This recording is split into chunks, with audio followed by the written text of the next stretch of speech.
Группа Slipknot открывает свой сервак в Майнкрафте. Сейчас все расскажем.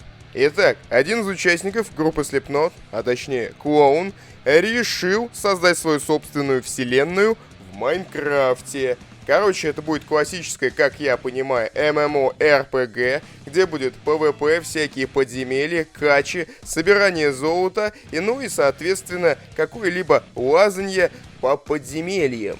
Чё это его так торкнуло на старости лет, непонятно. Может быть, денег решил заработать, а возможно, какая-то детская мечта о создании своего собственного мира. Майнкрафт этому, в принципе, способствует как площадка для творчества. Поэтому всем задротикам такая вот приятная новость, хорошего скилла, ну и, соответственно, делитесь видео с другом. Подпишитесь на мой ТикТок, Телеграм, который в профиле, и на все остальное. Ну а теперь до скорого!